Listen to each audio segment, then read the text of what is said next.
O Via Justiça de hoje é sobre o Estatuto da Pessoa com Deficiência, que completou um ano em vigor em janeiro. Nossos convidados, o juiz Marco Antônio de Mello, da 18ª Vara Cível de Belo Horizonte, e a advogada Mariana Rezende, da Comissão de Defesa dos Direitos da Pessoa com Deficiência da OAB de Minas Gerais. Numa parceria da TV Assembleia com a Mages, a Associação dos Magistrados Mineiros, o Via Justiça está começando.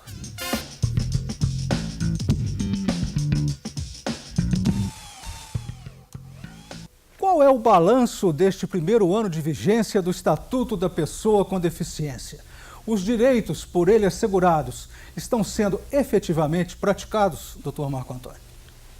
Olha, eu entendo que neste primeiro ano nós estamos ainda naquela fase de conhecer os direitos que foram trazidos por este novo instrumento legislativo.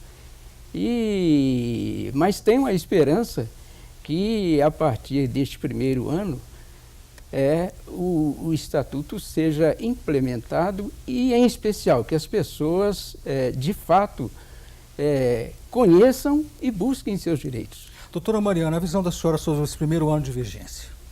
Bom, é mais ou menos o mesmo pensamento. Eu acredito que muitas pessoas ainda não conheçam sobre os seus direitos e, com o tempo, elas vão começando a conhecer mais e, com isso, vão começar a cobrar mais, que seja mais efetivo, que seja mais cumprida essa lei. Doutor Marco, por que se diz que a Lei 13.146 de 2015, que é o Estatuto, né? Porque se diz que ela representa um marco na abordagem social e jurídica, tanto do portador de deficiência física quanto mental? Imagino eu que pelas mudanças, em especial mudança de visão a respeito da pessoa deficiente. Então, é uma visão completamente diferente do que nós tínhamos. Então, realmente é um divisor, essa lei é um divisor de águas entre o que se pensava e o que se praticava a respeito da pessoa com deficiência e o que realmente agora foi trazido por esse estatuto, que é uma lei fundamental para a nossa época, né? Quais foram as mudanças, doutora Mariana? Olha, nós tivemos muita mudança com respeito à acessibilidade, à educação, à saúde. Tivemos mudanças que, como o próprio doutor disse, trouxe um divisor. Hoje em dia, as pessoas com deficiência, elas não são tratadas de forma diferente, elas, pelo contrário. A lei veio para poder trazer as pessoas com deficiência em igualdade aos demais, para que elas sejam equiparadas e igualadas aos demais. Doutor Marco Antônio, como que o Estatuto passou a abordar o portador de transtorno de deficiência mental?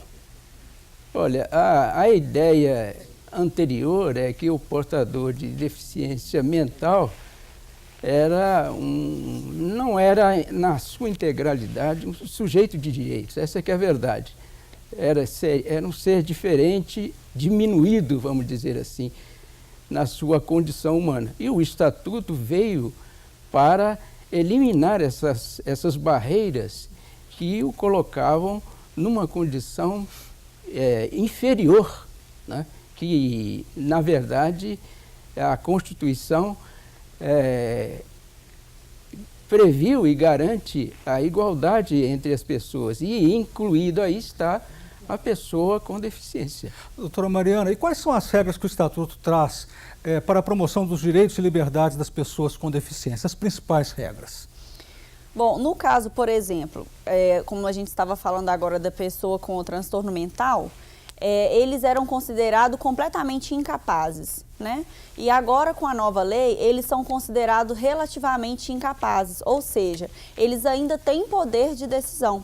Até mesmo com relação à interdição, existe agora na lei uma forma que o próprio interditado, a própria pessoa com deficiência mental, ela pode opinar, ela pode falar se ela gostaria de ser interditada ou não, qual a necessidade.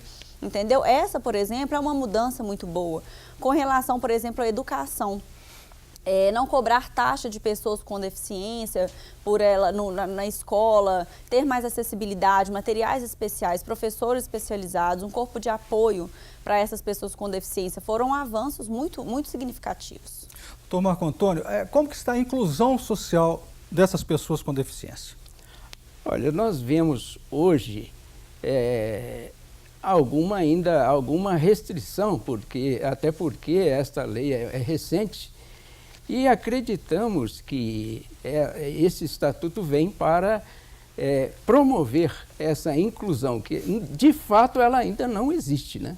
Ela não existe. As pessoas com deficiência, elas têm muita dificuldade de exercer os seus direitos.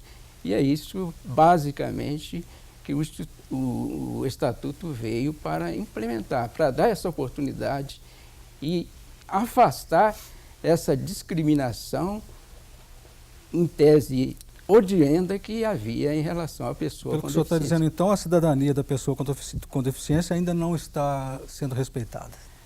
Na minha visão, ainda não integralmente, até porque me parece que a lei tem esse aspecto pedagógico. Na verdade, nós ainda temos que ser, vamos dizer assim, educados para entender que a pessoa com deficiência ela não tem uma diferença, né, uma diminuição em relação a nós. Eu acho que é isso que precisa ser entendido e aprendido pela população. Doutora Mariana, vamos falar sobre a questão da educação da pessoa deficiente, né? De que forma que o Estatuto garante condições de acesso à educação no Brasil e como que está esse setor hoje? Bom, a lei fala que a pessoa com deficiência ela tem acesso à educação como todas as outras e que não podem ser cobradas taxas adicionais por causa disso, além de professor de apoio e de acessibilidade na escola. Muitas escolas relatam, por exemplo, que criar acessibilidade geraria muito custo. Às vezes um elevador, uma rampa, tem escolas que têm muita escada. Bom, levando em consideração que a gente tem vivido, a lei não tem sido efetiva nesse sentido. As escolas continuam cobrando taxas de pais que têm filhos com deficiência e negando alunos. Eu conheço pais que já procuraram de 15 a 16 escolas esse ano e não estão conseguindo vaga para o filho por conta da deficiência. Eles ligam, falam que precisam de uma vaga, existe a vaga.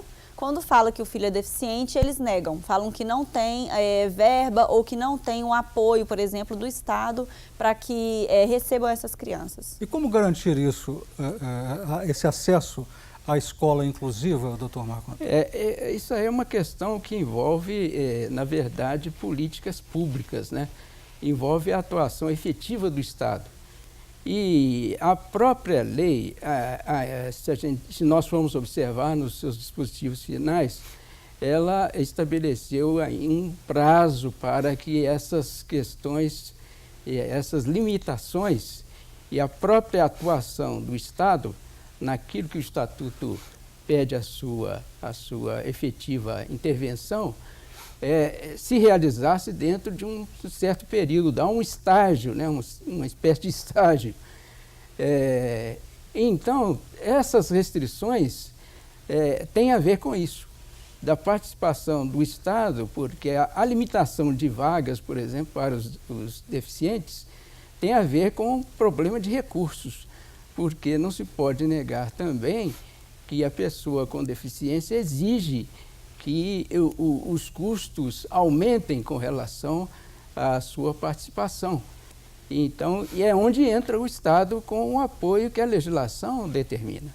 E o Estado com dificuldades financeiras, como é que fica? Só lamentamos que essa lei tenha surgido no momento em que o Estado passa por essas dificuldades, né? Não só o Estado, mas o próprio país, né?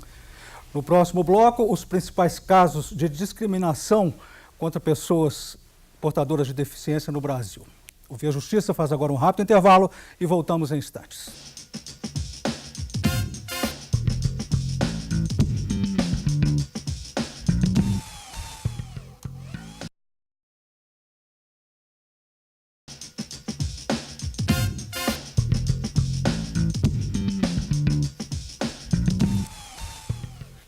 O O Via Justiça e o Estatuto das Pessoas com Deficiência, que completou em janeiro um ano em vigor.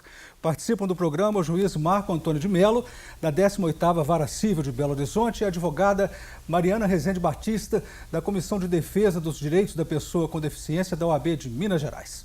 Segundo a Agência Brasil, hoje no país existem 45 milhões de pessoas com algum tipo de deficiência. Quais são as principais deficiências, doutora Mariana? Olha, acompanhando pela comissão, a gente vê muitas deficiências, as limitações são mais físicas e visuais. Hoje em dia também a gente tem muita deficiência mental, intelectual, que no caso são as pessoas, por exemplo, com autismo. Então, assim, são variadas o número, as deficiências são bastante deficiências, mas elas são variadas. Quais são os principais casos de discriminação no Brasil? Olha, discriminação que eu tenho visto hoje, que eu tenho convivido mais, são exatamente o que a gente estava falando sobre educação.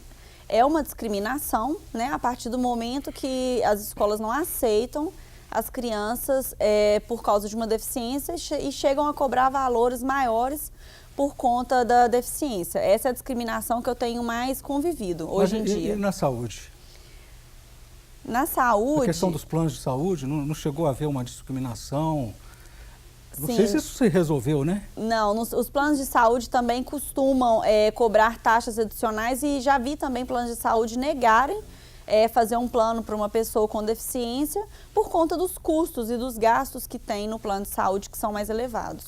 Doutor Marco Antônio, quais são as punições contra atitudes discriminatórias às pessoas com deficiência? Olha, o Estatuto trouxe a penalização de algumas condutas, em especial a discriminação, né? Agora foi elevada à categoria de crime e a legislação impõe pena de reclusão e multa para esses casos. Em alguns casos, detenção e multa. Então, é importante que as pessoas atentem para a conduta que tinham antes, para não incorrerem, né? Porque um dos objetivos da legislação também tem um aspecto pedagógico de evitar que a pessoa caia naquilo que antes fazia, porque a discriminação, bem se sabe, nós temos que ser bastante claros e honestos conosco mesmos, né? Ou com nós mesmos, de que sempre houve, né? Sempre se discriminou a pessoa com deficiência, como há outros tipos de discriminação. Mas antes não era considerado crime, é isso? Exatamente. A legislação, o Estatuto veio criminalizar a discriminação. Isso foi um avanço, o senhor acha? Eu imagino que sim, imagino que sim. Embora não sei se esse fosse o melhor caminho que o legislador escolheu. Mas o Estatuto está aí e o importante é que nós agora venhamos nos comprometer a cumprir as disposições que ali estão. Quer dizer, há crimes e há também infrações administrativas, não é, doutor? Também isso. Como que seriam as infrações administrativas? Nós bem sabemos que a discriminação ela ocorre em diversos setores.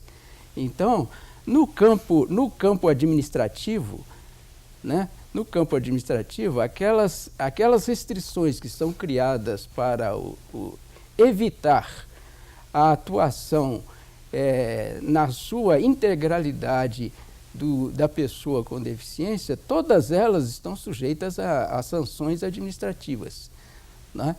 Toda aquela atitude que quer, de alguma forma, podar, né, o desenvolvimento da personalidade da pessoa com deficiência, todas essas atitudes praticadas por quaisquer órgãos estão sujeitas a penalidades que estão previstas ali no Estatuto. Doutora Mariana, houve críticas da chamada escola inclusiva para pessoas com deficiência, suponhamos pessoas com síndrome de Down, né? Uhum. E isso foi diminuído? Já houve mais um aclaramento, um entendimento melhor em relação à escola inclusiva para a pessoa com deficiência, como síndrome de Down, por exemplo? A escola que você fala é apenas para pessoa com deficiência? Houve sim. É porque quando você faz uma escola apenas para pessoa com deficiência, ela não vai conviver com os demais. E com isso, a própria sociedade, ela não vai conhecer a deficiência, ela não vai conhecer a pessoa com deficiência. Então, com isso, ela não vai ser uma inclusão. Porque a criança que estuda em uma escola apenas para deficientes não vai ser incluída na sociedade. Os coleguinhas não vão conhecer, as pessoas não vão conhecer, e isso não é inclusão. Então, o correto é mesmo que as escolas atendam tanto as crianças que não têm deficiência, quanto as crianças que têm deficiência. Isso é inclusão, é você incluir a pessoa com deficiência na sociedade, porque ela também tem o lugar dela. Mas a sociedade está aceitando melhor isso? Porque anteriormente não aceitava. Se falava que a pessoa com deficiência, no caso de Down, né, iria atrapalhar, não é, doutor Marco Antônio, o desenvolvimento das pessoas ditas com certeza. Normais. Isso melhorou um pouco esse entendimento, o senhor acha, doutor Marco Antônio? Pelo que eu venho observando, eu acho que tem melhorado, mas é uma questão de nós temos que avançar muito ainda, né?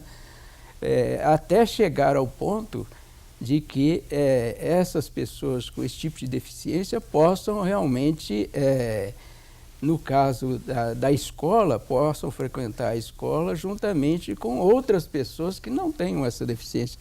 Porque realmente não se pode falar em inclusão se você está reservando um lugar diferente, não é, para a pessoa que devia ser incluída. Não é? Me parece que é uma ideia exatamente contrária a isso. A inclusão é que essas pessoas com deficiência possam realmente participar do grupo, se colocarem numa situação que se entendam integrantes daquele grupo em iguais condições com os demais. E tem pais ainda de crianças que não são deficientes que não aceitam realmente. Porque acaba que um coleguinha às vezes tem um problema, às vezes as crianças brincam, brincadeiras, machucam, e tem pais que jogam a culpa na criança com deficiência. Então, realmente ainda há essa discriminação não só por parte da escola, mas por parte dos pais. Eu já vi o sindicato de escolas particulares, por exemplo, alegando isso, que tem pais que pedem a expulsão de crianças com deficiência na sala de aula, porque está prejudicando o aprendizado do filho dele, ou o filho dele sofreu alguma agressão, enfim, ainda não é totalmente aceito pela sociedade. E a Justiça faz agora mais um intervalo e voltamos em seguida com o bloco final do programa.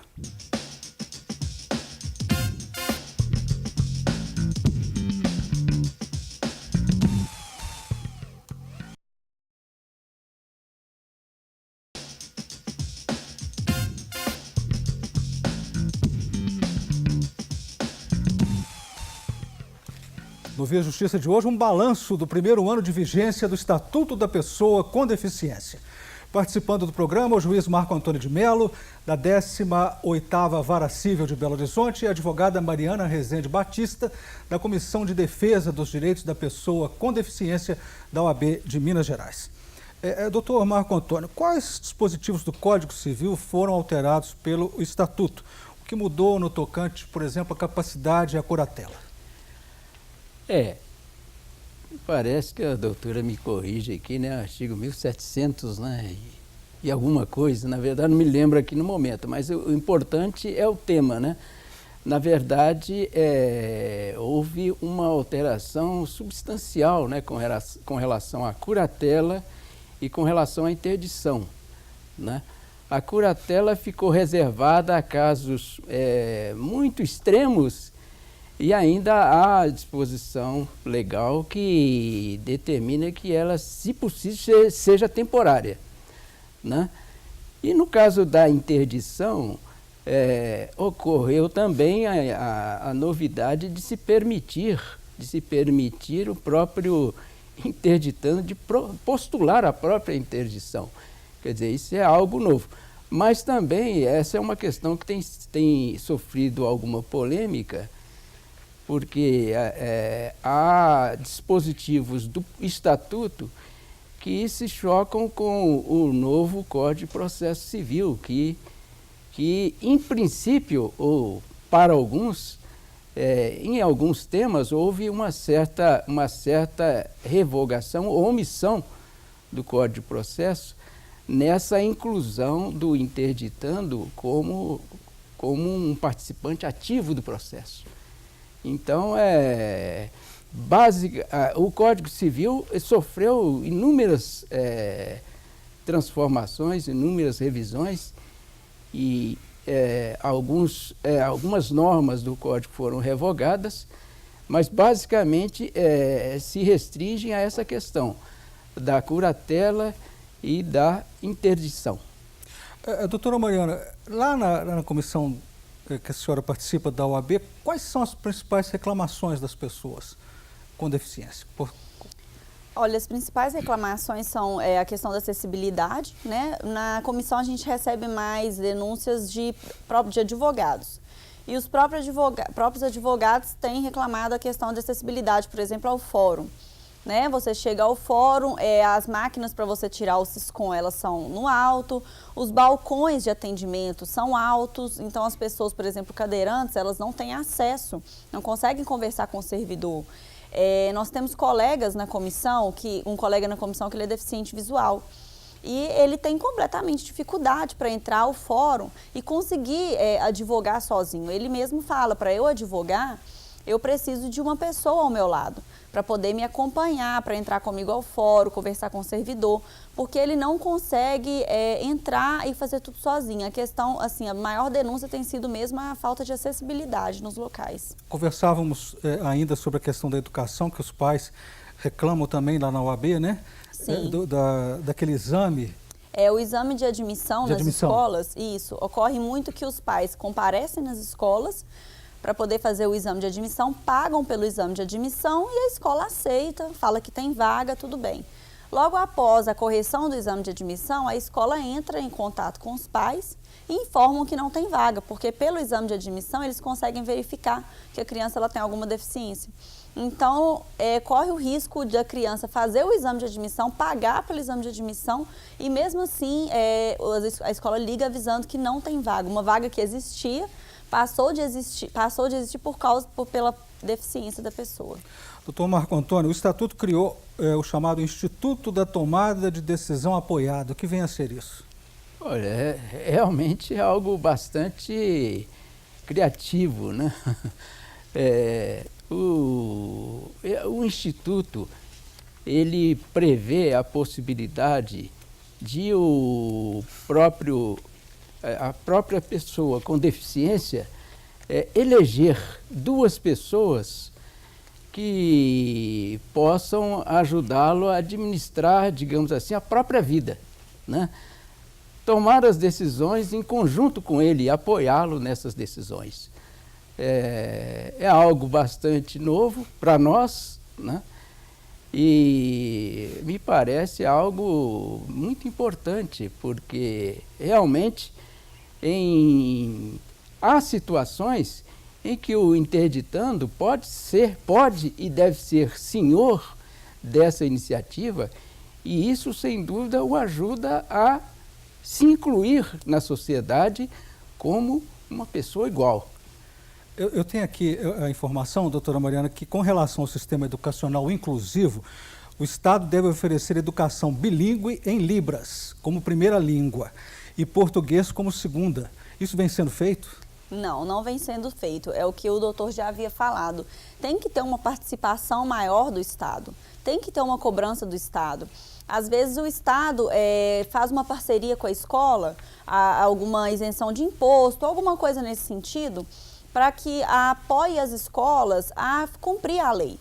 Porque muitas determinações do Estatuto não vêm sendo cumpridas.